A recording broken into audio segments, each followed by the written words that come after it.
Lots of Colts news has developed, and we've got a special guest today to help us break it all down. All that and much more on today's episode of Locked On Colts. Let's get to it. You are Locked On Colts, your daily Indianapolis Colts podcast. Part of the Locked On Podcast Network, your team every day.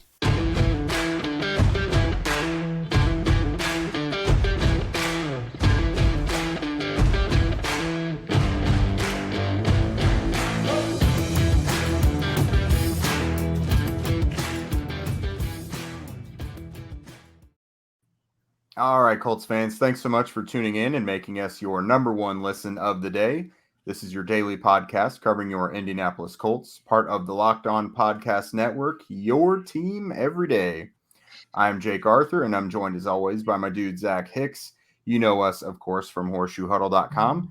And you'll notice today we brought a friend. On today's show, we welcome RaShaad McGinnis of the Blue Stable Podcast. And he's going to give us his thoughts on the Colts roster cuts, what the roster looks like now, and the subsequent moves that the team has made since then. Zach and I will also discuss the Colts developing practice squad, as well as what we think the problem areas of the roster are now. So without further ado, let's go ahead and welcome RaShaad in, man. What's going on tonight? Thanks for joining us. Oh, man, absolute pleasure to be here. I was going to troll Zach with my Hot Rod shirt, but I didn't do it. But I did bring some dad jokes for you, Jake Arthur. So Ooh, there we go. Perfect. Hopefully I get to one of those. We'll set you up for it. We'll set you up. No, so I'm sure you're aware of it, but we have this contest on Twitter where once we hit 1,000 YouTube subscribers, Zach has to make this his Twitter header. And we hit it yesterday, I believe. So yeah, I'll put a disclaimer. I know I said for today, guys, I would do like a little video for y'all, but I figured I want to do something more fun with this. So I think Friday, if you guys are listening, you guys can hold me to this and we'll try to get a good turnout for it. But Friday we'll do a live Q&A Friday evening. I'll just go live on the channel. Jake probably won't be able to because he's got a kid and everything, but I'll go live on the channel. Yeah, I'm not doing that. Yeah. I'll go live on the channel. We'll stream. We'll have some fun, joke around, and you guys will see me change that header. So we'll make it like our 1,000 subscriber live Q&A and have some fun there. But I did want to give you guys an update on that. I am going to change it. I promise. And you guys were awesome getting us up to over 1,000 subscribers now. Mm-hmm. Yeah. Will you be drinking coffee? No, no, not on this one. Absolutely not. This is empty, unfortunately. All right, so let's go ahead and cut right to the chase. So the Colts had to get down to 53 players by Tuesday afternoon. They did so. Nothing really earth-shattering or anything like that.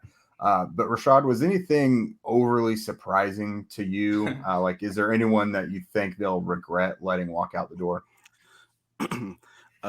It's just amazing how months later Matt Eberflus is still causing pain to my life. You know, right?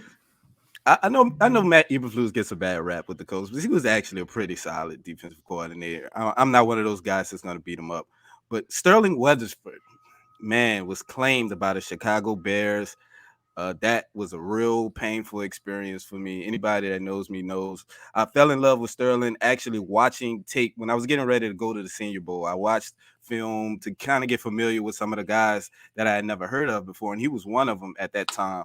And, man, he just stood out on tape. It's like watching his film. It's the one guy that doesn't belong on the field with the other guys, you know, with his size and his speed, the way he moved. It just looked different from everything else that he was surrounded by. You know, as a safety, I didn't think he had much of a future in the NFL. So when they converted him to linebacker, I just thought that was naturally going to be his best fit. As one of those smaller linebackers with a lot of range, guy that's real physical, it was easy to fall in love with him, man. And I did. Over the process, the Colts ended up getting him as an undrafted free agent, which I thought was a steal. I thought he'd easily get scooped up in the later rounds of the draft, but it didn't happen. And man, he has been making real progress at the position. And it just kind of all came together when the preseason came. Jojo Doman popped early. I expected that from him. He was a little more polished at the position than Sterling was. So I expected that. But as preseason went along, you saw Sterling really making strides, man. It's just sad to see him go. I promised myself I wasn't going to cry on here. So I'm fighting back tears, Jake. So let's move on, please. Why are you crying in the club right now? No, I will add though that Chris Ballard did say today in his press conference, he said losing Sterling Weatherford did hurt pretty bad. They did want him back. I know just from my conversations with some people is the Colts wanted him back not only for the practice squad, but I think they wanted to make some moves to bring him back for the main roster. It just the numbers game didn't work out on their initial cuts, and the Bears took advantage. And honestly, as someone who's a big Sterling Weatherford fan, I've gotten to know him quite a bit over this offseason. I do think he's going to fit perfectly with Matt Eberflus. So I'm excited for him there with the Bears. Rashad, since we have you here, let's talk about some more things with the Colts, not just the Bears and a former Colts player. When you're looking at this Colts roster right now, after all the waiver claims, after all the, the trade yesterday and all that, where do you still see some areas of concern? I think cornerback 5 is still bothers me a little bit, with Tony Brown Jr. looking like he's going to be the one that actually gets the first crack at it. He was a guy that in preseason, it was a couple of times where he gave up plays, but he was actually in position. So that was encouraging. He just didn't get his head around and see the ball a couple of times. But you want to think that those are things you can clean up. If you watch a little film, you let him know about his technique and different things like that. So there's potential there. And the interior defensive line still scares me as far as the depth goes. We know we have at the top of the roster, and that's solidified. But just seeing how you're going to work those one spots and your street techniques after, Grover and DeForest Buckner, because those guys, I know you want to rotate those guys a lot. You don't want those guys playing a heavy amount of snaps. You want to keep it fresh, especially in the Gus Bradley style defense where you're steady attacking every play. It takes a lot out of you. You want to have a constant rotation. So that's the interesting spot. I know you're upset about Curtis Brooks, Zach. I thought I almost promised not to bring him up this podcast, but since we're talking about backup interior players, that's a guy that may get called up in from the practice squad, right? As the season goes along. Yeah. So what's your comfort level right now though with Byron Cowart and Eric Johnson being the next guys up in run defense? What's your comfort level there? On a scale of 1 to 10, I'm probably about at a 3. Watching that Detroit game, man, it was absolutely brutal. Watching the run defense in that Detroit game, Detroit had whatever they wanted, and it wasn't like they was going to get starters from Detroit. These was guys, reserve guys, some guys that won't even be on Detroit's roster that was actually moving the interior. You just seen a couple of those dual plays where there was combo blocking the interior guys, and they just wasn't holding at the line of scrimmage. They was getting blown off the ball, and it was creating serious gaps, man. And just allowing somebody to get to the second level so consistent, it just spells problems. It's something that Colts fans might not be accustomed to seeing. Our run defense has been stellar for the past few years under Matt Eberflus, but I've been kind of hinting at it all off season that this is a different scheme. You're gonna see some of those run plays get attacked, and I just hope that we can limit them and do what we do best. Because, like my brother always said, it's a privilege to rush the passer. You have to stop the run first to be able to earn that rush the passer spot. Definitely. Yeah, no doubt. Look, looking at that, I almost consider the practice squad part of the roster now. Like it truly is an extension now that they can put guys on the game day roster and they can just revert right back. Chris Williams being back there, that gives me some comfort, in Curtis Brooks as well being there, and they can keep him there until he's ready. But you're obviously a guy that's plugged in not just with the Colts, but you've got feelers around the league all the time. Anyone who follows you on Twitter knows that. So it obviously wasn't just the Colts; it was the chopping block day for everybody yesterday. Are there any guys still floating out there that you've got your eyes on that might be pretty good fits with the Colts? Just from a wide receiver standpoint, I think they're pretty much solidified on the whole wide receiver room. I think if anybody was to be bought in, I think the person that would be let go was Desmond Patman. It's not that, he doesn't have the ability to play, but when you're not a special teams plus and you're on the back end of the roster, you pretty much have to be a stud guy, a guy with a real high ceiling at the wide receiver position and not be a contributor on special teams. I think with the roster, with the wide receiver room that's missing is pretty much a shifty guy, a guy that can catch the ball with short area quickness. I know Cole Beasley from a personality standpoint doesn't fit, but that mold of a receiver, a guy who could work in a short area consistently and win one-on-one situations. You can line him up off the line of scrimmage so the defense can't get their hands on him. Keelan Cole type of guy. I can see a guy like that. It doesn't have to necessarily be a big name. If I was going to go for one of the older guys, it would probably be Emmanuel Sanders. He flashed a little bit. There's still top end speed there. So if you want to get somebody, I think it'll be somebody in that range. I don't think it necessarily have to be a big name. I just don't foresee the Colts bringing in a big name guy, or maybe a cornerback like we spoke about earlier. I know there's guys like hey, even Xavier Rhodes is still out there. Xavier Rhodes, Joe Hayden, I saw. If one of those guys are willing to swallow their pride, people don't understand how hard it is to ask a former starter to come in and be your cornerback 5. Right.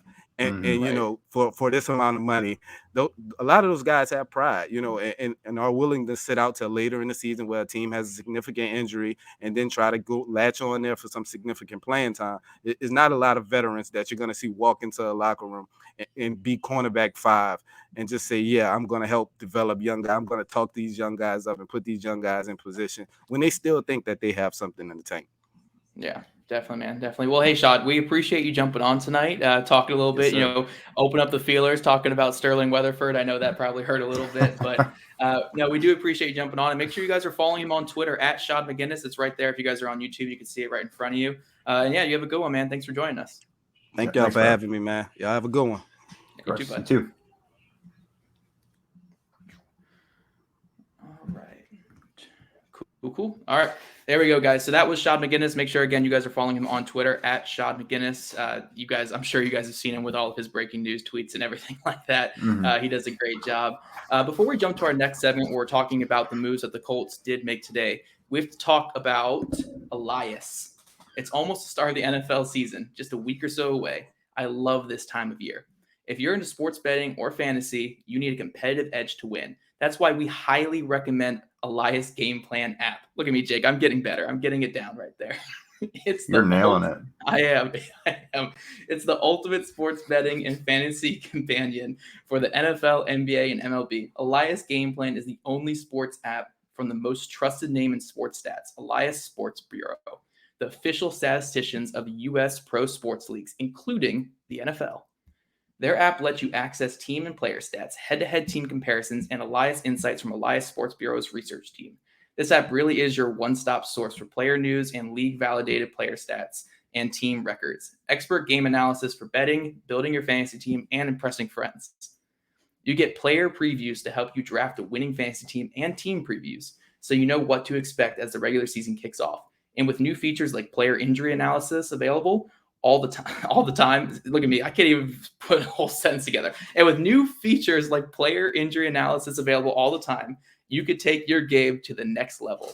Elias is the most respected research team in the industry. Quality information is key. So I'm glad they created this app for accurate data and important context. I've been hearing the name Elias on my TV screen for years. And even though I couldn't pronounce it correctly last time, I finally put it all together for this podcast. So to be able to finally use them myself is greatly beneficial to my research on the show and over at Horseshoe Huddle. Again, now that I can actually pronounce it, it is very, very productive. Stars have aligned. Right. Remember, the NFL season is right around the corner, so don't wait. Download the Elias Game Plan app today. And right now, we have a special offer. When you subscribe, get a 14-day free trial off a monthly subscription plan. But only if you use your promo code LOCKEDONNFL. Find Elias Game Plan sports betting in the App Store or Play Store today and use my promo code LOCKEDONNFL. All right, Jake, now that I have finally overcome my demons, that is Elias. No judgment here. I haven't been able to read an ad in like the last 2 episodes, it seems. It was the last time was a minor setback. This for the major comeback that was this one. I like it. Well, let's talk some roster moves. We have a couple that the Colts did make today. They did have a waiver claim. They added offensive tackle Luke Tenuta off of the Bills. He was the Bills' 6th-round pick in this last draft. I know I'm probably the person to answer more, but Jake, you watched that first preseason game, Colts against the Bills. This was Tenuta's worst game of the preseason. Yeah. What did you think of Tenuta and your one experience to him in that preseason game? So I wrote up our quick news piece when the move was announced, and the more I wrote it, I was like, I don't know about this, because like schematically, I mean, he doesn't really fit what they normally go for. He's a mountain of a man. Like he's actually listed at 6'9". It's close. It's really like 6'8", but like 320, whatever. But oddly short arms. Like he has like Bernard Ryman's arms on a massive frame, which is weird.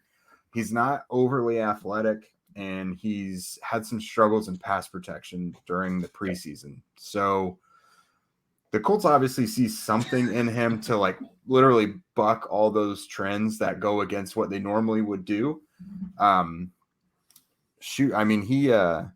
He provides some depth, but I'm glad there's another move we're going to talk about here in a minute that makes me feel much better about the whole thing.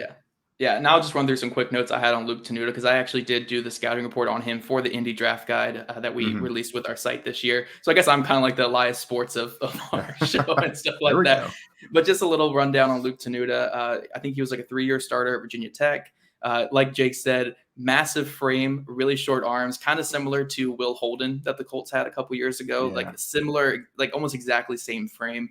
Tenuta had an okay preseason, I think, overall, but he ran into the worst matchup possible in Dayo Odeyingbo in the first one. Yeah. Now, again, let's preface it. Let's say you're a big guy who doesn't move well and you have short arms. What's the worst matchup ever? The most ferocious, lengthy defensive end that you can go against. It's like trying to catch a pissed off cat. Like, how are you going to do that? Right. You just have no chance with his length and stuff. But I do think he bounced back well in the last couple games. I think he's a player to develop. And I think at the bottom of the roster, again, a Will Holden type guy, it's not that bad to have. So I think it's a fine acquisition for the team. Like, I don't think it's anything special. But the next one we were going to talk about, I think, is more important, that they did bring back Dennis Kelly, which you and I were talking all off season. This is a lock for the roster. This is a good backup right tackle. And then he got cut and we were like, crap. But now we're feeling pretty good. Now we're feeling pretty good again about the offensive line depth because Dennis Kelly is back. Yeah, because so I was fine with the other guys they released, Ryan Vandermark, Jordan Murray, so on and so forth. Dennis Kelly, it didn't seem like the injury was supposed to linger that much. And then to bring in a rookie 6th-round pick and Luke Tenuta to be the next fill-in, I was like, that's essentially just bring back Ryan Vandermark, you know what I mean? But now that they have Dennis Kelly, sure, he'll probably miss a little time, it seems, but bringing him back already so soon indicates that they have short-term plans for him. I wouldn't be surprised if they continue to make some moves here or there, but I definitely feel a lot better about this than right after they added Tenuta. Like, the combination of Tenuta and Kelly makes me feel a ton better than just Tenuta by himself. Yes. As someone who was, I guess, kind of higher on Tenuta than most of the draft community, I completely agree. I don't think Tenuta is very near ready. The Colts did make some other moves here. They released and then signed Tony Brown to the practice squad. So he initially made the 53-man roster, was released, and then put back onto the practice squad. And then my favorite player on the whole team, apparently, Trevor Denbo. I mean, the guy I couldn't talk enough about. Trevor Denbo will go on IR. And just for me to give a little more info on everything with Trevor Denbo, I'm going to have an article about him here in the next couple of days. So you guys will see me kind of just brain dump all that in there. But Denbo's injury is a Lisfranc injury, like a sprained ankle, basically like a high ankle sprain. The Colts think he's going to miss, he could miss up to 6 weeks. I've heard that Denbo thinks he could be ready by week 1. So with him going on IR, he's out a minimum of 4 weeks. And I think probably by the end of those 4 weeks, he'll be good to go. He's a valued special temer for this team, and he will have a roster spot when he comes back. So that's a little info on Trevor Denbo. But it's not a serious injury. When Chris Ballard said he thinks he'll come back this year, I think it'll be sooner rather than later. Yeah, that's definitely good. He seems like one of those players you're going to have to protect from himself. If the timeline for the Colts is IR and he thinks he's playing in a week and a half, he's like the younger version of Bubba Ventrone. He's like when Bubba Ventrone actually played in the NFL. That's what Trevor Denbo is. So you can see Bubba probably stood on the table for his guy. Oh, he was doing backflips on that table for Trevor Denbo. So there were a couple of guys the Colts let go that caught on with other teams. We mentioned Sterling Weatherford is now with Matt Eberflus in Chicago with the Bears. Offensive tackle Ryan Vandermark also got picked up by the Bills on their practice squad. I mean, we kind of there's not much more to talk about there. We've talked about Weatherford ad nauseum, and Ryan Vandermark just kind of didn't live up to those financial expectations, at least. One of the biggest pieces of news from the day, though, linebacker Shaquille Leonard, he got activated from PUP, but we still didn't know what the timeline would be. He was back on the practice field today, Wednesday, already. Still unsure if that means he'll be ready for week 1. But, I mean, it's at least in the conversation now. You're getting him a couple weeks of practice time. It's at least a possibility now. Yeah. It's big to have him back because, again, we're not talking about any old player. We're talking about multiple-time All-Pro Shaquille Leonard. Mm-hmm. So I do think his week 1 status is probably still up in the air, but he should be back early in the season. I mean, Chris Ballard said it could be week 1, it could be week 6, but just hearing that for me is like, oh, okay. So like anywhere between week 1 and week 6, like that's fine for me. Like he'll be back early in the season. Yeah, their depth there is fine. Linebacker is really not a group I'm concerned about. So now the Colts announced 13 practice squad moves now after adding Tony Brown to it. It's 14. I'll just run through them real quick. Running back Devontae Price, receiver Kiki QT, receiver Ethan Fournier, who I think we'll probably hear from at some point. Tight ends Nikola Kalanick and Jared Scott. Scott was picked up from the Panthers. Offensive tackle Jordan Murray, defensive end Cam Klein, defensive tackles Chris Williams and Curtis Brooks, linebacker Forrest Ryan. You guys heard us talk about him a lot. Cornerback Chris Wilcox, safety Marcel Dabo, who has the protected international player spot, and then defensive back Will Redmond, and then Tony Brown. Yep. No surprises there, except Cam Klein coming back for his 3rd straight year on the practice squad. Yeah, he's going to run out of eligibility at some point. I mean, I know there's no cap on how long you can be in the NFL, but there might still be a cap on how long you can be on a practice squad. Right. He's going to test it. Yeah. So a very, very busy day for the Colts. After a day like that, you might want to kick back and have a cold one or maybe something else. Are you one of those people who thinks it's okay to drive stoned? What's the worst that can happen? You end up driving below the speed limit? No, guys. It's not a big deal, right? Wrong. The truth is that your reaction times slow way down when you're high. You're not only putting yourself in danger, but everyone around you. Talk about a buzzkill. Stop kidding yourself. It's not okay to drive high. If you've been using marijuana in any form, do not get behind the wheel. If you feel different, you drive different. Drive high, get a DUI. We would like to throw out that the Locked On Colts podcast does not support doing what Jake was inferencing there at the beginning of that. This is a family-friendly podcast. We do not encourage that. I moved it from one thing to another. Don't worry about it. Now let's from one vice to another. Just kidding. Guys, if you have not gone over to Home Field yet to grab some of their new merch from their partnership with the Colts, what are you doing? Home Field is a premium collegiate apparel brand out of Indy with incredibly comfortable, officially licensed apparel with vintage college designs.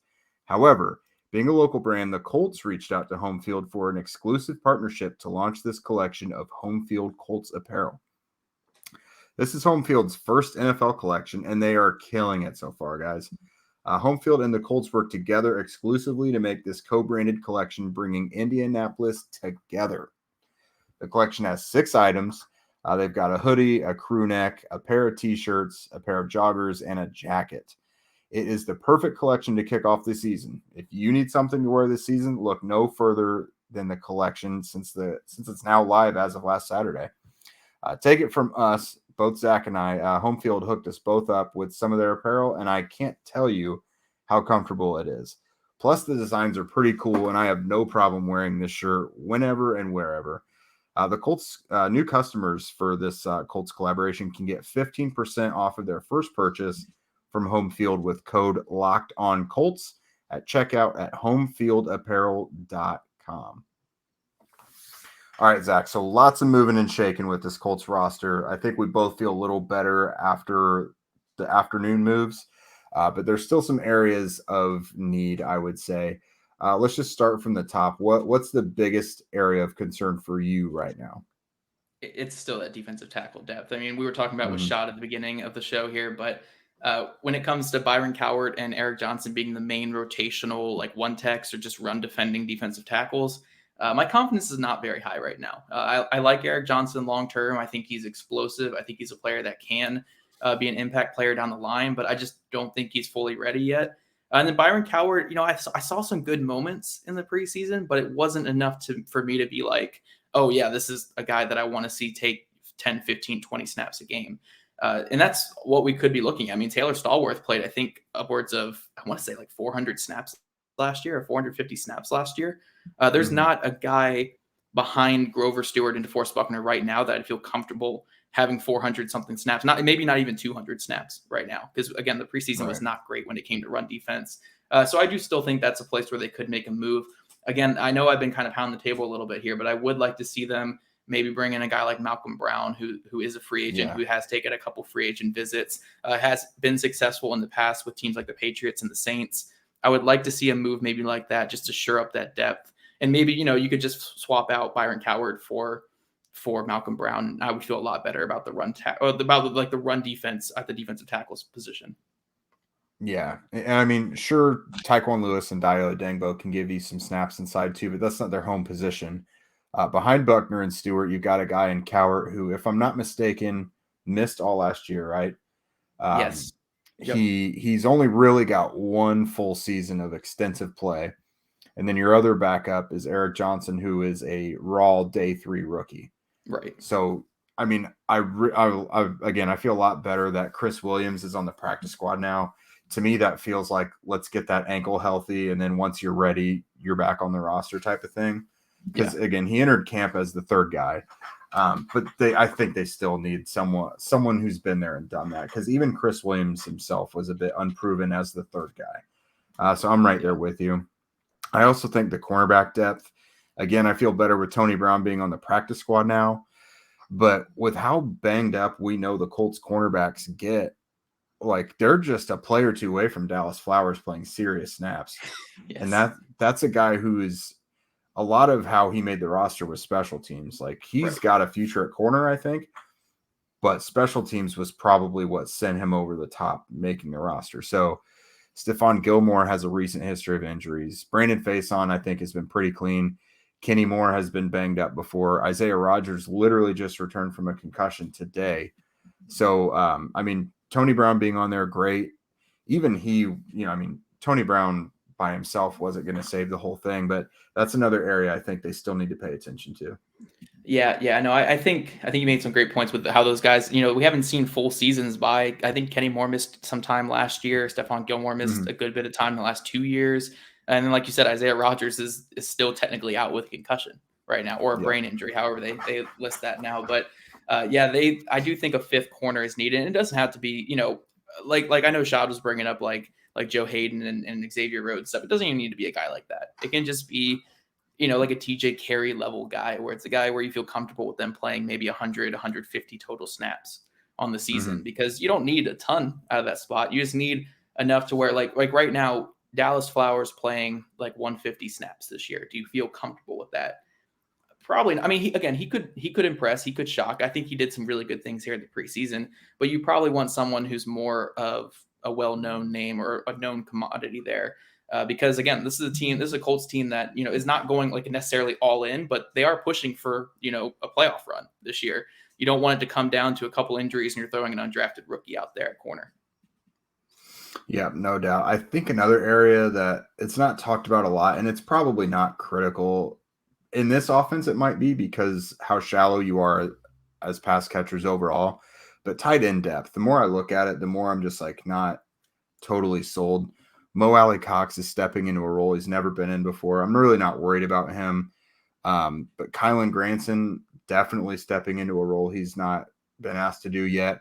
He looks a lot better, but then Jelani Woods hasn't really shown yet that he could play significant snaps, and he might have to if one of those guys goes down. So I wouldn't mind seeing a veteran, even if it's just a blocker, like just a blocking tight end or something, come in and be a fourth guy if they feel it's necessary. I wouldn't shy away from that. Yeah, no, I'm completely for bringing in like a blocking tight end, because again, besides Mo Alley Cox, I don't think there's that level of blocker that they've had. And honestly, I don't think Mo Alley Cox is as good a run blocker as Jack Doyle by any means. So you kind of are. It's like you're just losing that great run blocking tight end you had in Jack Doyle, and you're just moving other guys up who just aren't at that level. So yeah, I do think bringing in another tight end, maybe a blocking tight end, would be a smart thing for the Colts. Yeah. Anywhere else that concerns you at the moment? I don't think so. I think, wide receiver, I think, is always something to keep an eye on, but I'm cautiously optimistic at wide receiver. I know it's dangerous to say with the Colts, but I am cautiously optimistic in Paris Campbell and Alec Pierce. And this might change in like 2 weeks, but I will say that right now. I'm feeling decent about them. Cautiously optimistic, but hopelessly devoted, just like Greece. Yeah. We are hopelessly devoted to Paris Campbell in particular. Ashton Doolin, really, like we're right there. True. We want nothing but the best. And if Mike Strawn pans out, I'll be insufferable. Oh yeah, you definitely will. Yeah, and I don't want to just pan over the offensive line because they're very reliant on some young guys, but I just don't think it's something they're done with. I feel very good about Bernard Ryman and Will Fries right now. The only thing I really was concerned about was offensive lineman number 8, and with Dennis Kelly coming back, I'm feeling pretty good. So I'm actually not too concerned there. I actually think Wesley French could be an expendable guy if they wanted to add somewhere else because they have 10 guys now on the offensive line. They do at least have one guy that's not like a back-breaking loss if they have to get rid of him. But on that note, I think we've pretty much gone top to bottom on anything that's happened the last couple days. Again, that's it for us. We'll be back with you guys tomorrow to keep getting you ready for the beginning of this Colts season. It's just a week and a half away. So thanks again to you guys for listening, and RaShaad McGinnis of the Blue Stable for joining us. Be sure to follow him on Twitter if you're not already. It's at RaShaad McGinnis. That's ShaadMcGinnis. Yep. And while you guys are there on Twitter, give us a follow if you haven't already. I don't know why you're listening to the show if you don't follow us. At Jake Arthur NFL on Twitter, at Zach Hicks 2 on Twitter. You can follow all of our written work at horseshoehuddle.com. Again, I'm going to have a Trevor Denbo piece coming out soon. So you guys know you don't want to miss that. I mean, that's going to be some great content right there. Make sure you guys subscribe to the YouTube channel. Again, we hit our 1,000 goal. Maybe we'll set the next goal for 2,000 and make Jake do something for once. We'll see what we got there with that. I can do some shameless stuff. We are sellouts, guys. Let us be sellouts. And then wherever you listen to the show, make sure you rate, review, subscribe. We appreciate all the love you guys are sending our way, and just keep it up. And thanks again for making Locked On Colts your first listen every day. Make sure you check out the Ultimate Pro Football Preview starting August 31st, an 8-episode extravaganza to get you ready for the NFL season. The local team experts of the Locked On Podcast and Audacity NFL Insiders all combining into one Ultimate NFL Preview. Starting August 31st, search for Ultimate Pro Football Preview 2022 on your Audacity app, YouTube, or wherever you listen to your podcast. I think that's all we got today. Jake, you want to close us out completely here? Say goodbye to everybody? Yeah, we'll miss you guys. We'll see you guys tomorrow. Mwah. That's a good way to end it.